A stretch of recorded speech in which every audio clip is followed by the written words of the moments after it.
Bonjour à tous, et aujourd'hui je vous fais une petite vidéo sur le numéro de frontière Collabo, les mers complices de l'islamisme, qui a mis un petit peu de temps à arriver chez mon buraliste et ça y est, je l'ai.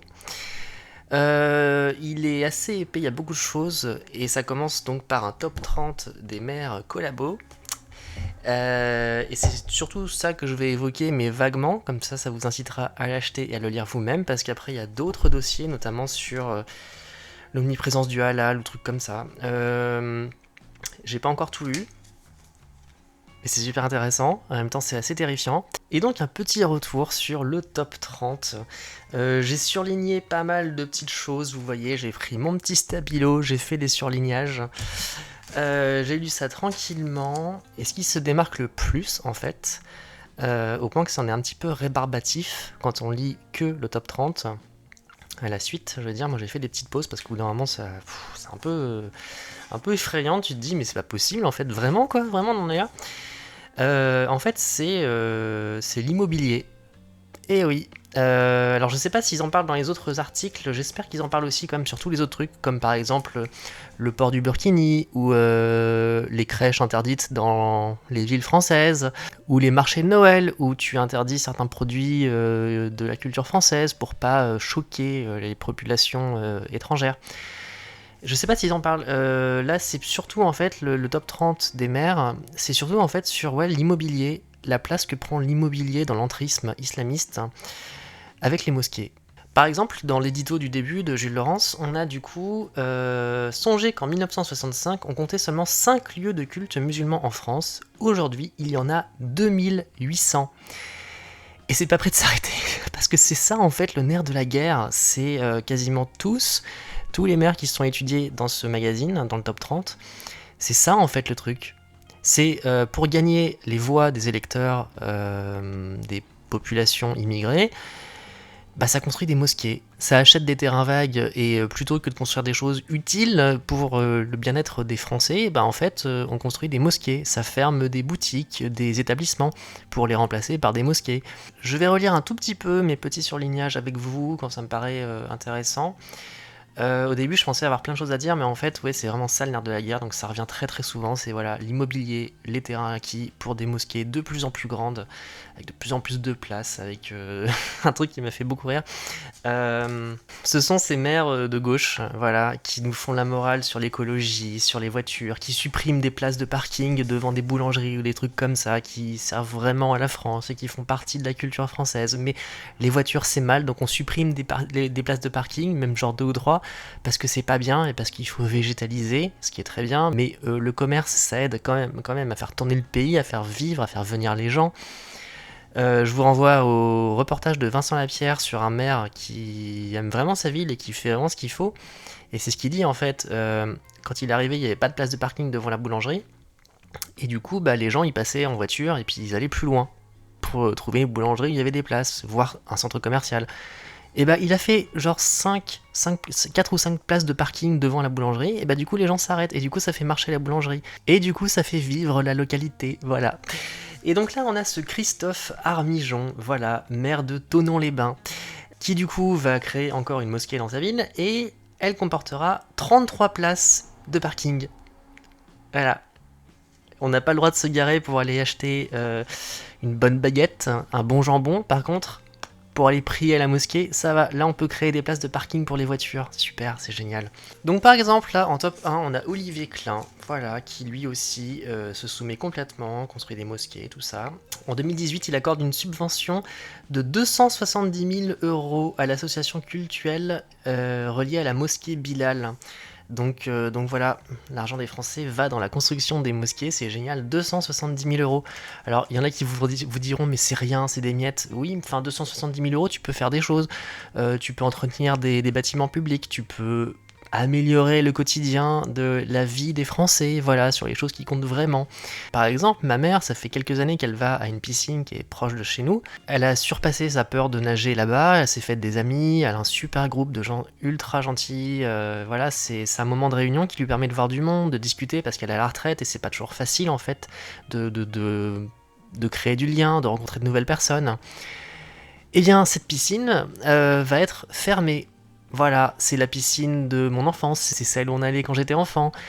Elle a toujours été là et elle crée du lien. Voilà, et ben elle va fermer parce que, soi-disant, c'est pas assez écologique et tout ça. Bref, le charabia habituel. Peut-être aussi des problèmes de salubrité, parce que justement elle est ancienne, donc peut-être qu'il faudrait refaire quelques travaux au niveau des tuyaux pour que l'eau soit propre, ou des choses comme ça, j'imagine. Ce qui s'entend, tout à fait. Mais par exemple, les 270 000 euros, ça pourrait servir à ça. Et j'imagine que ça pourrait servir à ce genre de choses vraiment utiles dans la ville de Olivier Klein, Clichy-sous-Bois. Mais non, ça va à une association reliée à la mosquée Bilal. Voilà, c'est super, c'est génial. Mais serrez-vous la ceinture, hein, c'est très important, faut serrer la ceinture. En plus, on a un nouveau budget là qui va encore plus.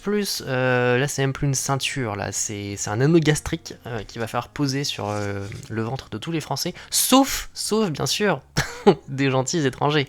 Alors, on a des déclarations, évidemment, comme par exemple, nos concitoyens musulmans se sentent trop souvent stigmatisés alors qu'ils font évidemment pleinement partie de la République. Non, en fait, parce que, mon coco, si tu étudies un peu le Coran, ce que personne ne fait, mais ce que tout le monde devrait faire un minimum quand même, le Coran n'est pas comme la Bible. Le Coran, c'est la voix de Dieu sur terre, inchangeable. Ce sont des lois qui sont censées régner sur toute la terre jusqu'à ce que la terre explose. Voilà. Ça ne peut pas être changé, ça ne peut pas être modifié comme la Bible le fait, voire l'a fait trop souvent, parce que c'est la parole divine, donc c'est vrai en tout temps. Voilà. Et donc, par exemple, lorsque pour un événement musulman dans sa ville, on voyait sur le tract plusieurs petites filles de 5 à 7 ans voilées de la tête aux pieds, c'est pas juste du folklore. Ce sont les règles de vie, les lois du Coran, parce que le Coran n'est pas juste un texte religieux d'amour et de paix, non, c'est ce qui n'est pas d'ailleurs, ce sont aussi des lois, des réglementations, voilà, qui sont au-dessus des lois de la République. C'est la raison pour laquelle on est censé normalement s'indigner pour des assassinats comme ceux de Samuel Paty ou de Dominique Bernard, dont on fête l'anniversaire ces derniers jours. Mais que pour ces gens-là, vu qu'en fait ils l'ont un peu mérité quand même parce que ça va contre le Coran, et ça passe au-dessus des lois de la République et on n'a pas vraiment de raison de pleurer ces morts. Voilà, ces gens ne sont pas français. Ces gens ne sont pas français, ils ne pleurent pas nos morts, ils ne pleurent pas nos professeurs, ils ne pleurent pas Philippine, Lola, tout ça. Ils ne les pleurent pas. Ils sont pas français, c'est comme ça.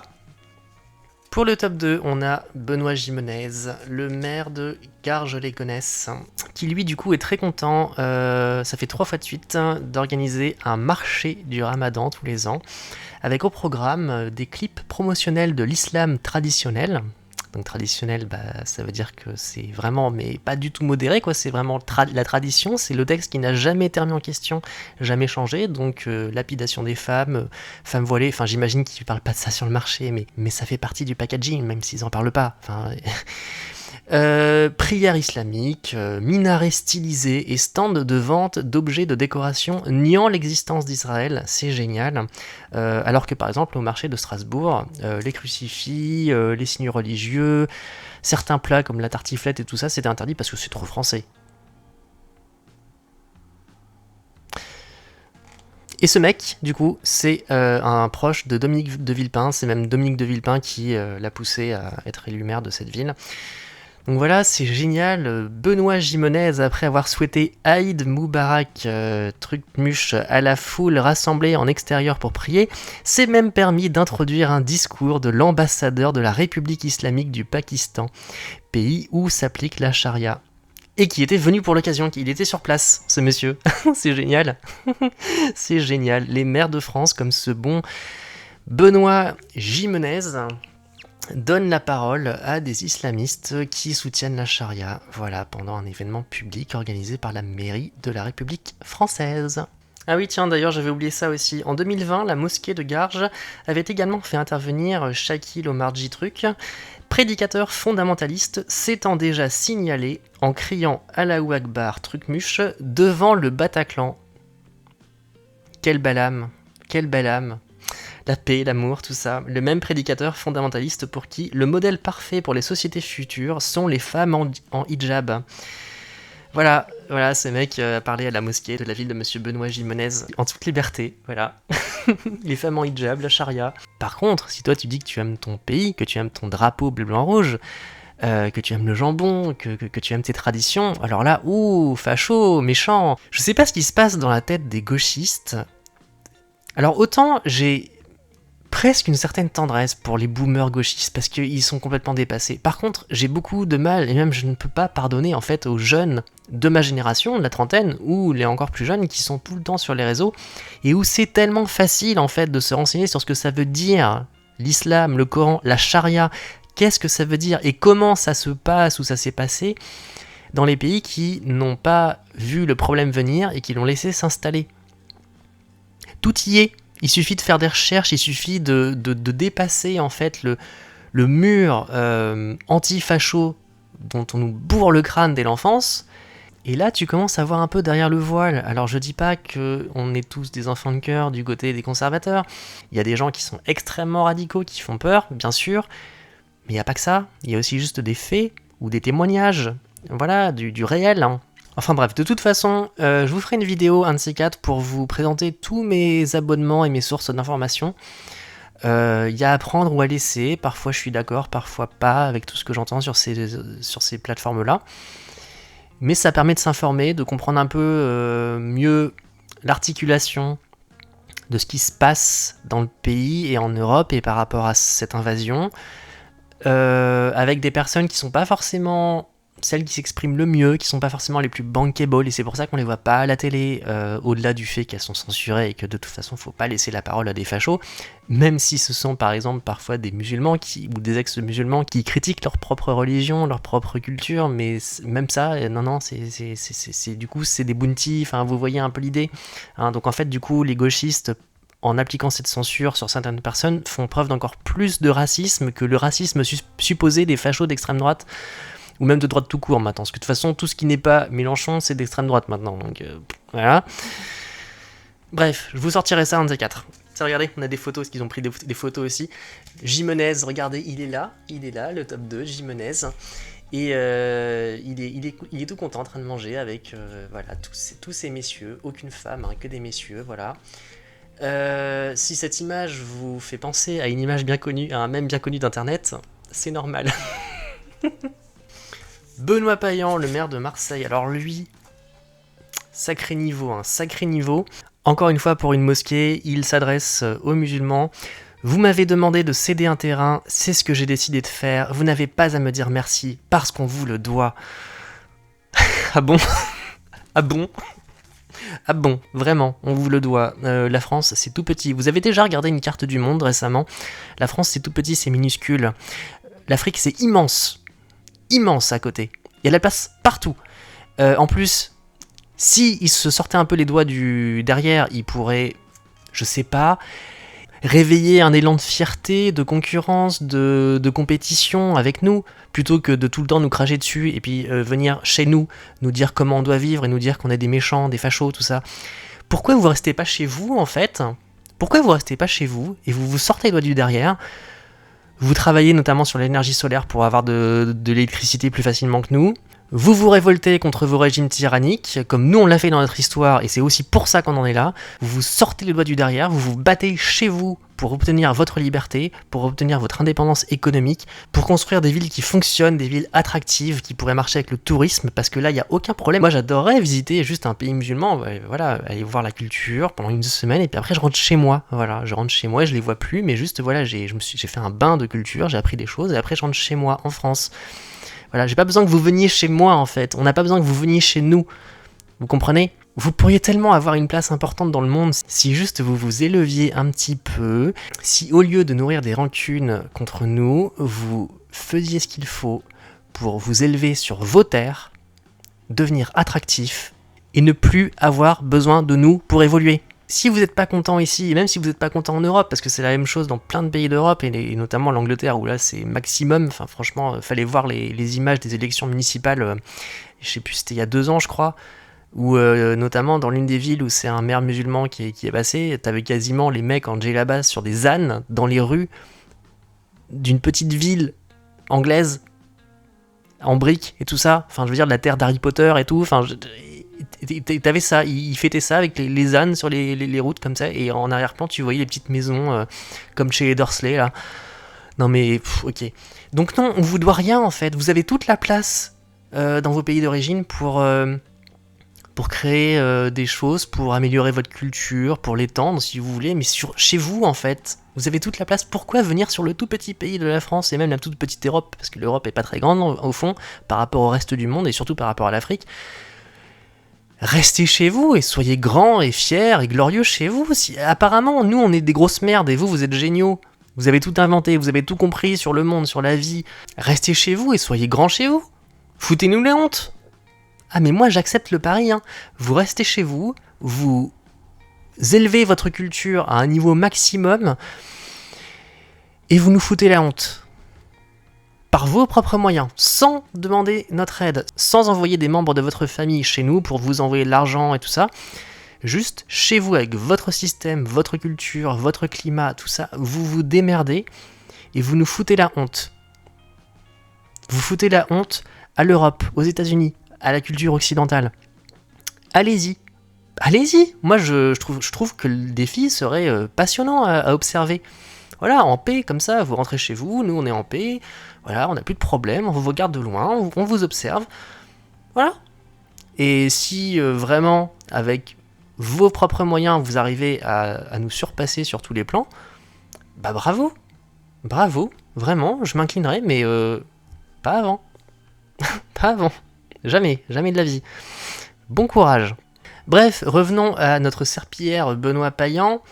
Beaucoup de ceux qui donnent des leçons aux musulmans et qu'on voit se déchaîner tous les jours sur les chaînes de télévision ou sur une petite chaîne YouTube devraient apprendre ce qui est écrit dans les sourates qui peuvent nous éclairer sur le monde. Ah bon. Ah d'accord. Ah c'est vrai, alors attends. Une femme qui ne se donne pas à son mari mérite d'être lapidée. Une femme vaut la moitié d'un homme. Quand tu rentres dans des toilettes, il faut rentrer par le pied gauche, je crois que c'est ça, parce que sinon c'est haram. Et du coup, après, il faut encore faire des rappels et tout ça, et puis aller prier pour se faire pardonner. Non mais, merci, vraiment, je me sens tellement éclairé.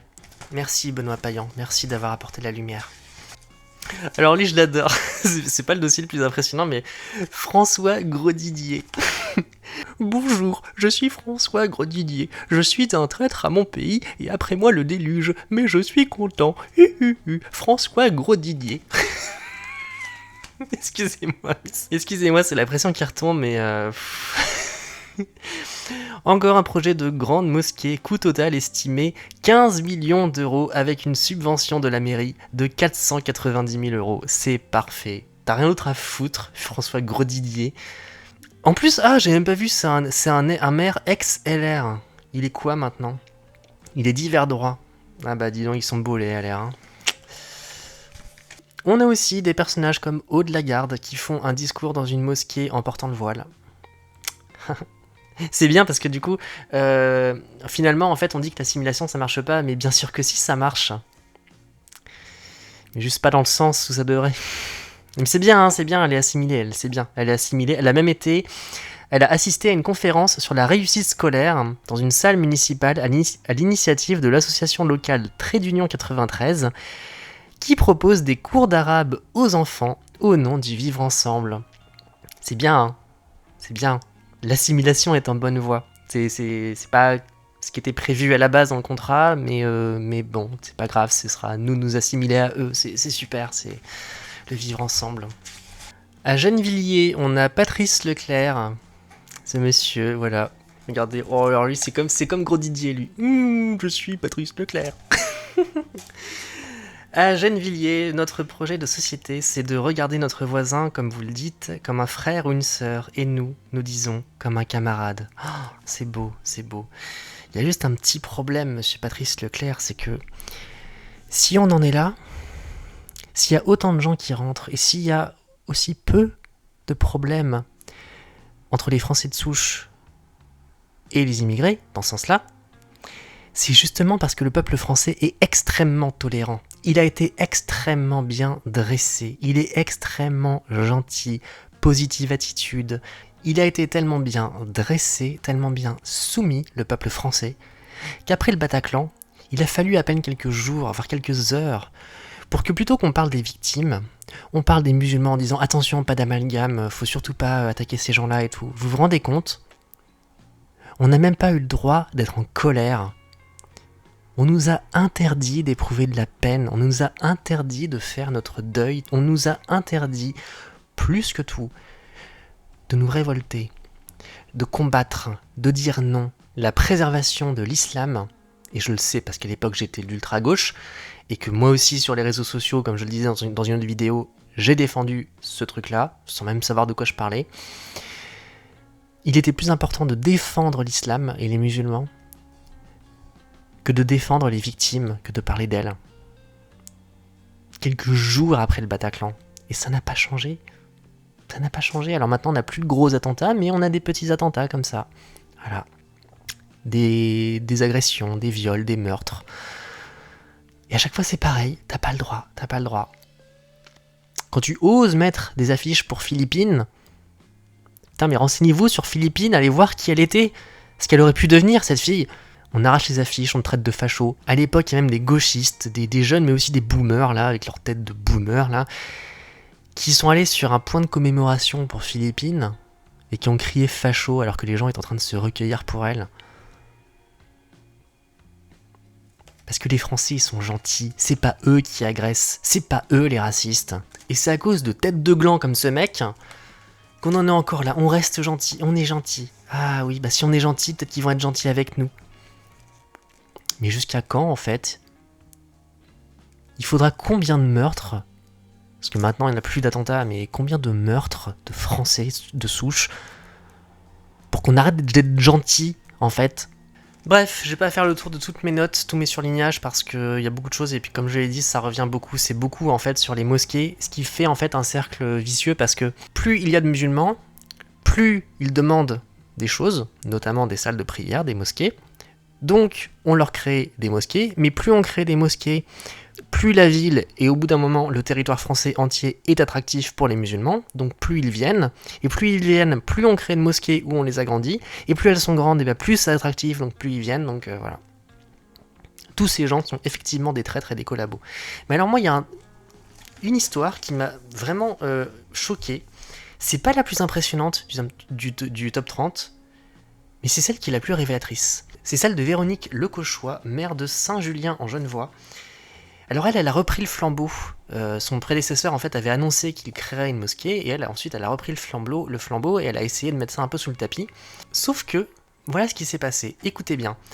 En décembre 2023, la tension monte d'un cran.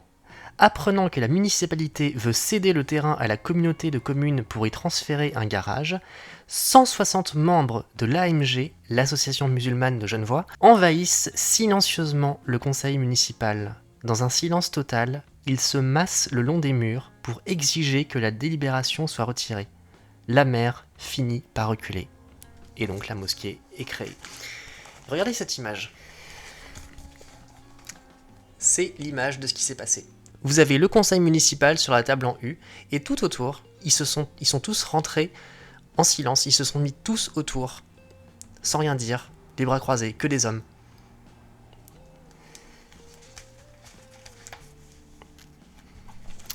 Le nombre. Si c'est pas l'image de la France, la démographie, le nombre, c'est ce que disent tous les gens qui connaissent le sujet. Ça s'est toujours passé comme ça avec l'islam. C'est le nombre. Ils arrivent petit à petit, voilà, ils s'installent, et après ils font des enfants petit à petit, puis ils font venir la famille petit à petit, puis ils se disent modérés, et puis plus ils sont nombreux, moins il est facile de s'opposer. Et donc petit à petit, tu peux plus parler, et du coup tu te retrouves encerclé, voilà. Littéralement encerclé. La mère, j'imagine, ne pouvait pas sortir, il devait être devant les portes. Grosse pression, voilà, une centaine autour de la mère. Bras croisés, que des hommes. Elle a fini par céder. Et ils vont la voir, leur mosquée. Et c'est ce qui nous attend. Si ça change pas, c'est ce qui nous attend. Alors oui, bien sûr, pour tous ces boomers, tous ces traîtres, évidemment, après eux le déluge. Eux, ils verront pas la finalité de ça, mais quand il y aura plus assez de Français pour se battre, pour dire non, Et qu'est-ce qu'on va faire en fait? Que ce soit aux élections, parce qu'on va avoir des candidats musulmans pour des mairies, puis peut-être un jour pour la présidence de la République. Ah oui, mais quand ils seront trop nombreux, ce sera juste des maths, juste un calcul. Et à partir du moment où la France sera peuplée et dirigée en majorité par des musulmans, qu'est-ce qui les empêchera d'imposer la charia?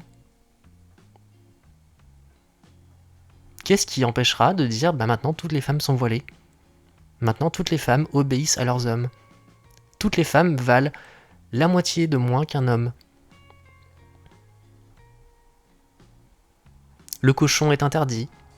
Les églises sont détruites ou changées en mosquées. Le cinéma produira des films qui vanteront l'islam.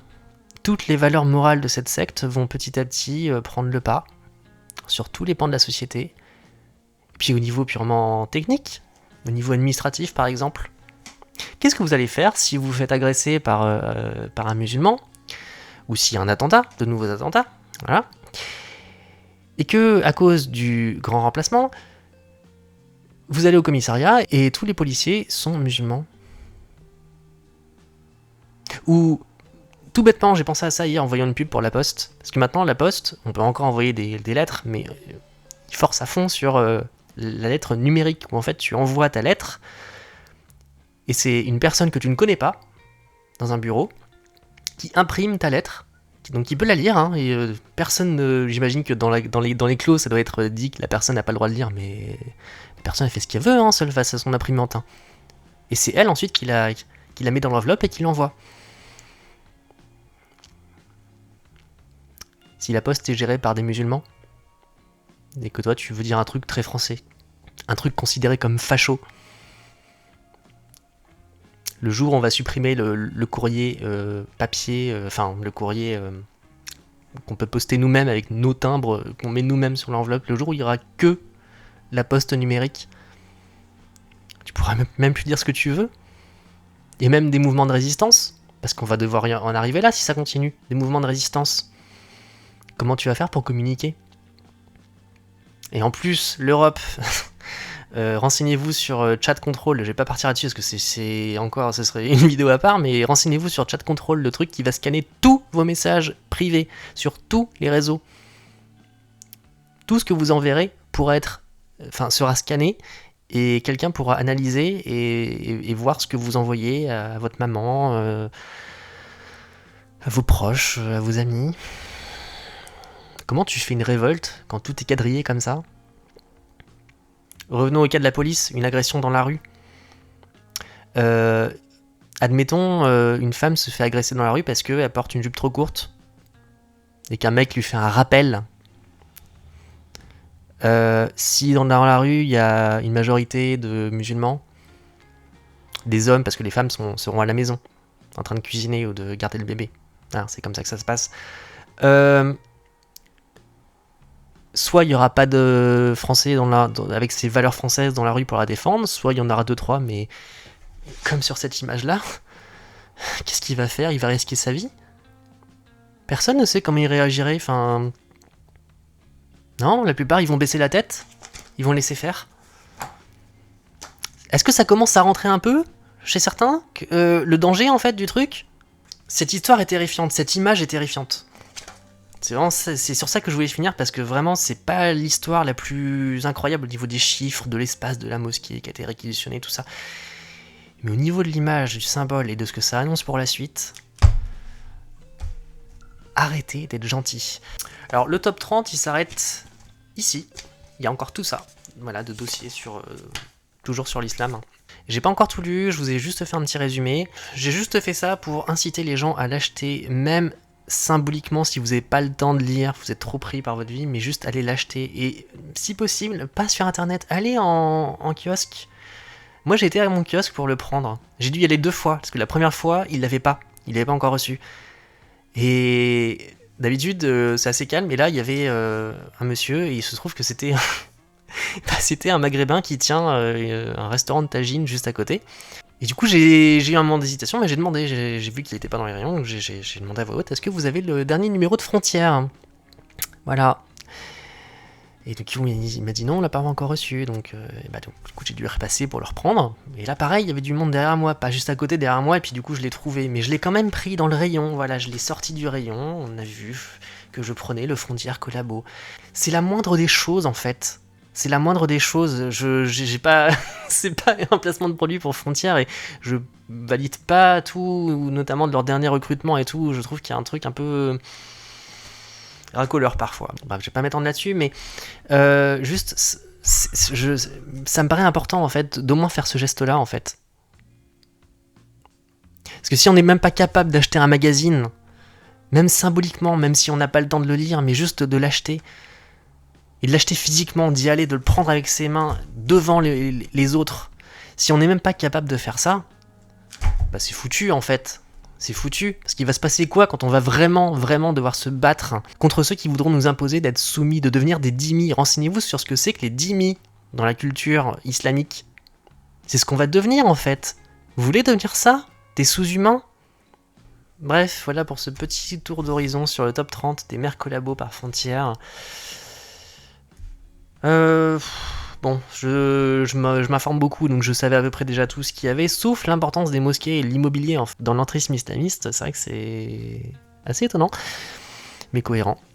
J'ai pas envie de vivre dans un monde musulman, en fait. J'ai très envie d'aller en touriste, retourner au Maroc. J'y avais été quand j'étais enfant, et c'était super, j'ai plein d'images dans la tête, j'ai fait des belles rencontres, et tout ça. Oui, ça j'adorerais. Mais pas chez moi. Moi, c'est chez moi, c'est la France. Et c'est pas ça. Et il va vraiment falloir que les Français arrêtent d'être comme ces mères là, d'être pleutres, d'être lâches, d'être gentils, d'être soumis. Ça va être dur, hein, parce que moi, depuis que je suis jeune et que je dessine et surtout que j'écris, je regarde beaucoup les gens, notamment quand je prends le bus et tout, je suis pas sur mon téléphone, je regarde la rue, je regarde les gens.